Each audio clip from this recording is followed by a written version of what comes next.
Good evening. I am very excited to be participating in this debate tonight. Jan and I used to sit in those very bleachers right over there watching our son John run up and down this court as a forward on the Biola Eagles. And so I feel like I'm playing on the home court tonight. And I want to commend Mr. Hitchens for his willingness to come into this den of lambs and to defend his views tonight. On the other hand, if I know Biola students, I suspect that a good many of you, when you came in tonight, said to yourself, I'm going to check my own views at the door, and I'm going to assess the arguments as objectively as possible. I welcome that challenge. You see, the question of God's existence is of interest not only to religion, but also to philosophy. Now, Mr. Hitchens has made it clear that he despises and disdains religion, but presumably he is not so contemptuous of philosophy. Therefore, as a professional philosopher, I'm going to approach tonight's question philosophically, from the standpoint of reason and argument. I'm convinced that there are better arguments for theism than for atheism. So, in tonight's debate, I'm going to defend two basic contentions. First, that there's no good argument that atheism is true. And secondly, that there are good arguments that theism is true. Now, notice carefully the circumscribed limits of those contentions. We're not here tonight to debate the social impact of religion, or Old Testament ethics, or biblical inerrancy. All interesting and important topics, no doubt, but not the subject of tonight's debate, which is the existence of God. Consider then my first contention, that there's no good argument that atheism is true. Atheists have tried for centuries to disprove the existence of God, but no one's ever been able to come up with a successful argument. So, rather than attack straw men at this point, I'll just wait to hear Mr. Hitchens present his arguments against God's existence, and then I'll respond to them in my next speech. In the meantime, let's turn to my second main contention, that there are good arguments that theism is true. On your program insert, I outline some of those arguments. Number one, the cosmological argument. The question of why anything at all exists is the most profound question of philosophy. The philosopher Derek Parfit says, no question is more sublime than why there is a universe, why there is anything, rather than nothing. Typically, atheists have answered this question by saying that the universe is just eternal and uncaused. But there are good reasons, both philosophically and scientifically, to think that the universe began to exist. Philosophically, the idea of an infinite past seems absurd. Just think about it. If the universe never began to exist, that means that the number of past events in the history of the universe is infinite. But mathematicians recognize that the existence of an actually infinite number of things leads to self-contradictions. For example, what is infinity minus infinity? Well, mathematically, you get self-contradictory answers. This shows that infinity is just an idea in your mind, not something that exists in reality. David Hilbert, perhaps the greatest mathematician of the 20th century, wrote, "The infinite is nowhere to be found in reality. It neither exists in nature nor provides a legitimate basis for rational thought. The role that remains for the infinite to play is solely that of an idea." But that entails that since past events are not just ideas, but are real, the number of past events must be finite.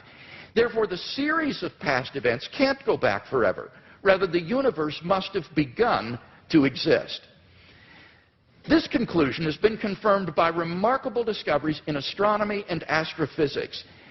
In one of the most startling developments of modern science, we now have pretty strong evidence that the universe is not eternal in the past, but had an absolute beginning about 13 billion years ago in a cataclysmic event known as the Big Bang.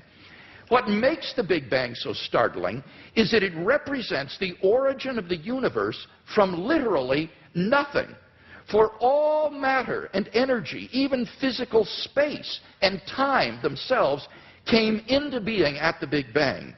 As the physicist P.C.W. Davies explains, the coming into being of the universe, as discussed in modern science, is not just a matter of imposing some sort of organization upon a previous incoherent state, but literally the coming into being of all physical things from nothing.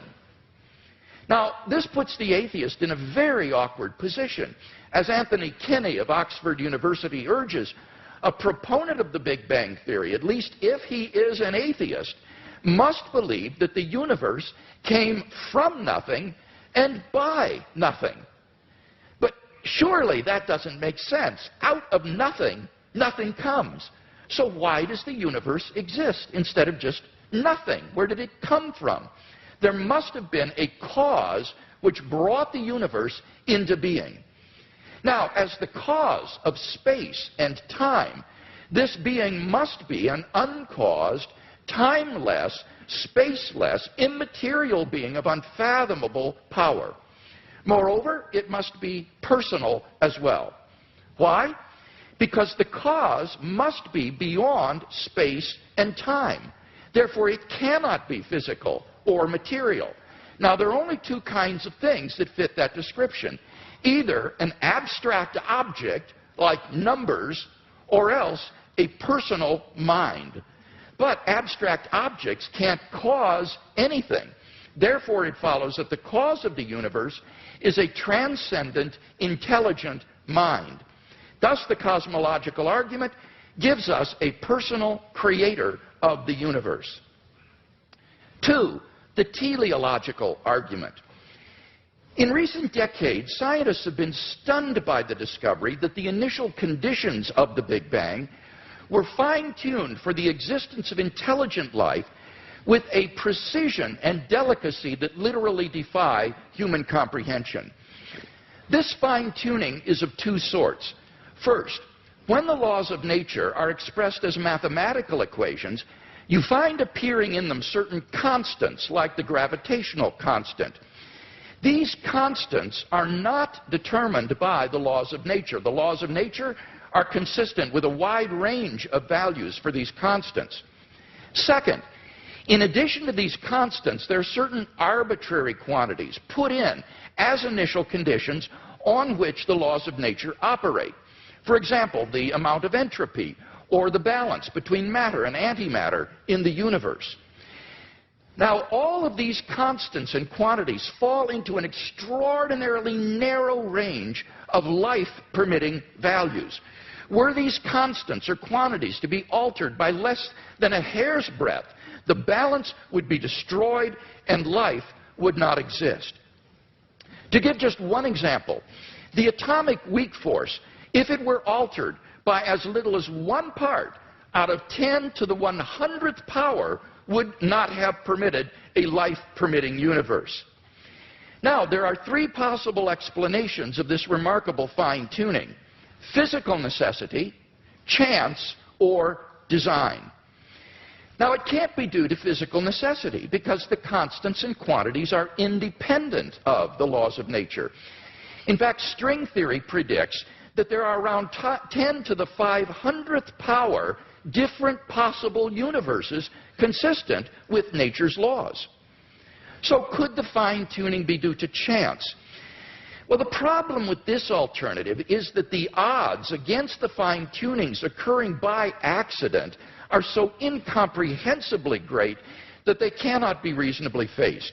The probability that all the constants and quantities would fall by chance alone into the infinitesimal life-permitting range is vanishingly small. We now know that life-prohibiting universes are vastly more probable than any life-permitting universe. So if the universe were the product of chance, the odds are overwhelming that it would be life-prohibiting. In order to rescue the alternative of chance, its proponents have therefore been forced to resort to a radical metaphysical hypothesis, namely that there exists an infinite number of randomly ordered, undetectable universes